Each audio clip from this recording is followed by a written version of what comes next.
Χαίρετε παιδες, Στάθης εδώ. Είδα και εγώ την καινούργια σειρά Transformers War for Cybertron Siege και αυτό το βίντεο θα είναι η κριτική μου για την πρώτη σεζόν.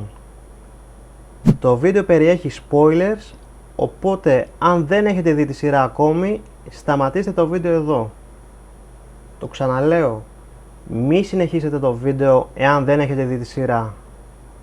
Εκτός αν δεν σας νοιάζουν τα spoilers. Λοιπόν, η πλοκή της σειράς είναι η εξής. Είμαστε στο Cybertron, έχει ξεκινήσει ο πόλεμος μεταξύ Autobots και Decepticons, ο πλανήτης είναι ήδη ρημαδιό, ο ένας κατηγορεί τον άλλον για την κατάδεια του πλανήτη, ο Ultra Magnus πάει από μόνος του στο Megatron να παραδοθεί και να ζητήσει να καθίσουν όλοι στο τραπέζι για να διαπραγματευτούν. Ο Megatron αρνείται, θέλει να σκοτώσει όλους τους Autobots. Από την άλλη, ο Optimus Prime προσπαθεί να βρει μία λύση, ακόμη και να φύγει από τον πλανήτη. Ο Shockwave δίνει μια ιδέα στο Megatron ότι έτσι και βρει το Allspark θα μπορέσει να μετατρέψει τα Autobots σε Decepticons και έτσι θα εξαλειφθούν οι Autobots. Ο Optimus Prime μαθαίνει για αυτό το σχέδιο του Megatron και αρχίζει το κυνήγι του θησαυρού, το ποιος θα βρει πρώτος το Allspark. Αυτή, παιδιά, είναι εν ολίγηση η ιστορία στην πρώτη σεζόν. Ας μιλήσουμε λίγο για τα design της σειράς. Τα designs είναι λες και πήραν τα AutoCAD αρχεία των παιχνιδιών της Hasbro και τα κάναν animation. Μπορούσες να δεις τα backpacks που έχουν, όπως επίσης και τις καλιστές λεπτομέρειες οι οποίες υπάρχουν στα παιχνίδια. Γενικά τα design τους ήταν τετραγωνισμένα, εμένα δεν με χάλασαν. Ήξερα τι θα δω στο θέμα design από την αρχή που είδα το trailer της σειράς. Το καλό είναι ότι μπορείς να πεις ότι τα παιχνίδια είναι cartoon accurate. Και αν είχαν βγάλει τη σειρά πριν τα παιχνίδια, πιστεύω οι φιγούρες θα πουλούσαν περισσότερο. Αυτά όσον αφορά για τα design των χαρακτήρων. Τώρα θέλω να μιλήσω για τα γήινα στοιχεία στο Cybertron.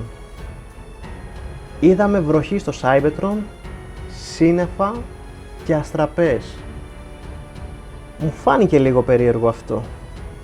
Έχει ατμόσφαιρα ο Cybertron? Είχε ποτέ βροχές, σύννεφα και αστραπές? Προσωπικά δεν θυμάμαι από άλλες σειρές, αλλά αν θυμάται κάποιος από εσάς, θα ήθελα να μου πει κάτω στα σχόλια. Επίσης, η ύπαρξη υφάσματος στο Cybertron. Είδαμε σημαίες να κυματίζουν στη βάση των Decepticons, όπως επίσης είδαμε και την μπέρτα του Ultra Magnus. Τώρα αυτό μου φάνηκε λίγο περίεργο. Τι να το κάνουν το ύφασμα τα Transformers? Υπήρχε ύφασμα στο Cybertron? Αυτά για μένα είναι καινούριες προσθήκες σε σειρά Transformers. Δεν λέω ότι μου φάνηκε κακό, αλλά σίγουρα μου φάνηκε περίεργο γιατί αυτό είναι κάτι που το βλέπεις στη γη. Όπως επίσης είναι περίεργο να βλέπεις εικονογραφίες του Megatron μέσα στη βάση τους. Από πότε τα Transformers έχουν πίνακες, αν μπορώ να τους αποκαλέσω έτσι? Αυτό είναι κάτι γήινο. Είναι κάτι που το κάνουν οι άνθρωποι. Αυτά είναι τα γήινα στοιχεία που εντόπισα στη σειρά. Και πάμε τώρα να μιλήσουμε για το voice acting. Πολύ μέτριο, παιδιά. Για ένα περίεργο λόγο, πολλοί χαρακτήρες μιλούσαν αργά, ειδικά ο Megatron. Τα χείλη του Megatron, πολύ cringe φάση. Δεν μπορούσα να τα βλέπω. Ο Soundwave, πολύ χάλη η φωνή του. Μάλιστα σε κάποια σημεία δεν ακουγόταν κιόλας. Εγώ μπορώ να το κάνω καλύτερα. Για ακούστε. Soundwave reporting, Lord Megatron. Autobots have taken the base. We need to fight back as soon as possible. Δεν έχω τα τεχνικά μέσα που έχουν αυτοί και νομίζω πως ακούγομαι καλύτερος από αυτόν της σειράς. Και αν είχα και πιο μπάσα φωνή θα ακουγόμουν ακόμη καλύτερα. Τουλάχιστον έτσι θέλω να πιστεύω, Επίσης, η φωνή του Ironhide πολύ φλόρικη, περίμενα λίγο πιο σκληρή φωνή για το χαρακτήρα του Ironhide. Και τέλος, εκεί που ο Optimus Prime φώναξε στα πρώτα επεισόδια, ακούστηκε πολύ παράξενα. Δεν τον έχουμε συνηθίσει με τέτοια φωνή, ήταν λίγο περίεργο να τον ακούς έτσι. Γενικώς το voice acting μου φάνηκε μέτριο. Και τώρα πάμε στις παρατηρήσεις. Μεγαλύτερος φλόρος από τον Ultra Magnus δεν υπάρχει. Κρίμα τον boy του. Δίστασε να αποτελειώσει το Megatron πισόπλατα λόγω της τιμής του. Δηλαδή αυτό είναι αδιανόητο, Ό,τι να είναι. Βέβαια, εάν το έκανε αυτό, θα τελείωνε η σειρά, οπότε το κάνανε έτσι για λόγους πλοκής. Για ακόμη μια φορά, ο Ultra Magnus με απογοήτευσε. Στο πρώτο επεισόδιο, προσπαθούν να ξεφύγουν κάποια Autobots και αντί να μεταμορφωθούν σε οχήματα για να ξεφύγουν πιο γρήγορα, τρέχουν με τα πόδια σε ρομπότ μορφή. Δεν έχει λογική αυτό, ρε παιδιά. Ίσως θέλανε να το κάνουν πιο δραματικό. Ίσως. Αλλά σίγουρα δεν έχει λογική όταν το βλέπεις.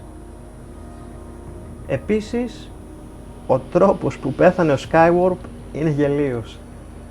Του έκανε ένα μικρό τραύμα στην πλάτη ο Jetfire, μετά μπόρεσε και πέταξε μακριά ο Skywarp, έφτασε στο Starscream και ξεψύχησε στα χέρια του. Δηλαδή, ναι. Εμένα πάντως δεν με έπεισε. Άλλοι χαρακτήρες σώθηκαν από χειρότερα τραύματα, βλέπε Cog. Επίσης, η μετάβαση του Impactor από Decepticon σε Autobot έγινε πολύ γρήγορα και προσωπικά δεν με κάλυψε.